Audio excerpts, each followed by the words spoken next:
Okay, the theme for today with our mind map is identity. And let me go over the three parts again. We have the unified God mind, which is where we come from and where we still are, have never left. Then we fall into the dream after having the tiny mad idea of, what if I could be on my own? What if I could do my own thing, be my own boss? And then the dreamer, when he falls into the dream, says, who am I? And then he finds that there are two, or it finds that there are two answers.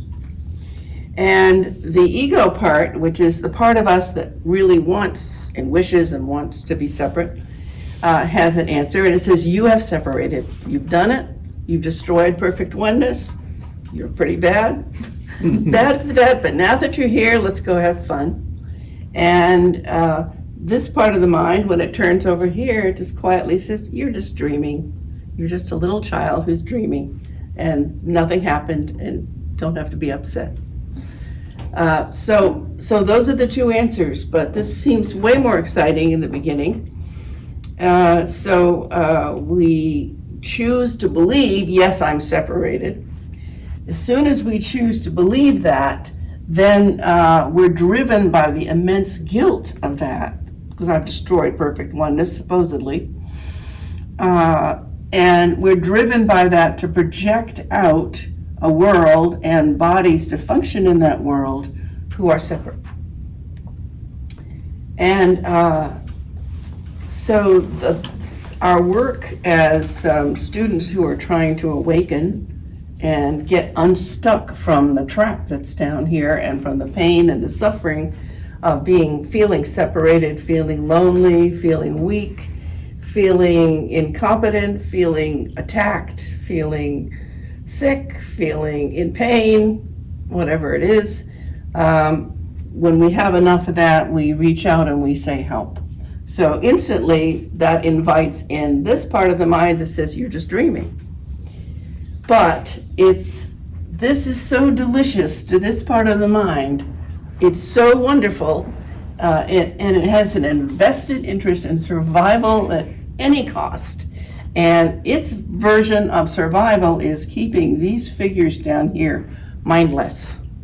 Because as long as I'm down here and I'm mindless and I'm going through all my struggles in the world, I don't realize that there's a whole mind up here. I think the mind is in the brain.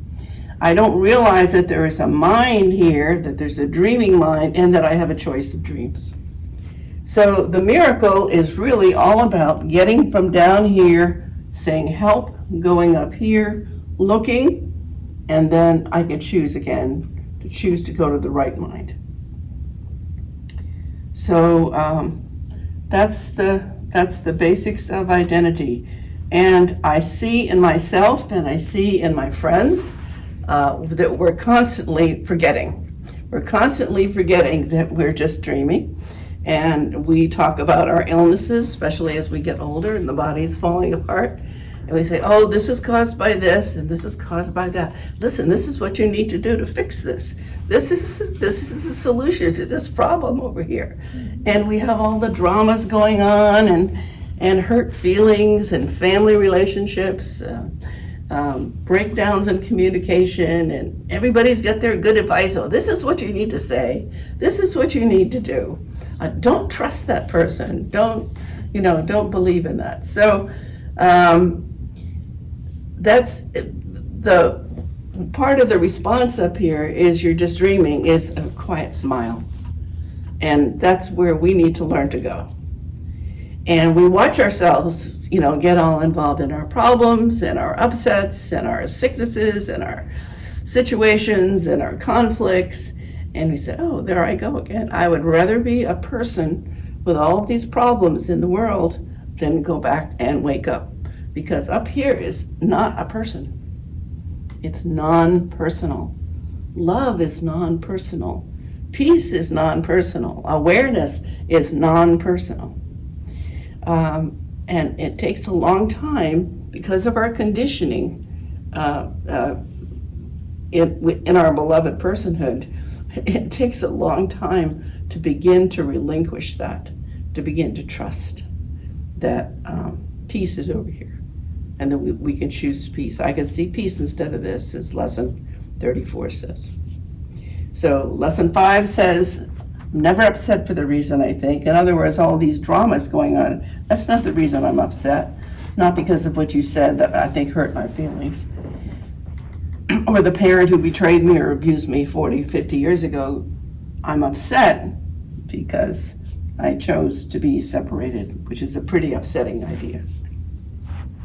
So that's the introduction to identity, the identity crisis.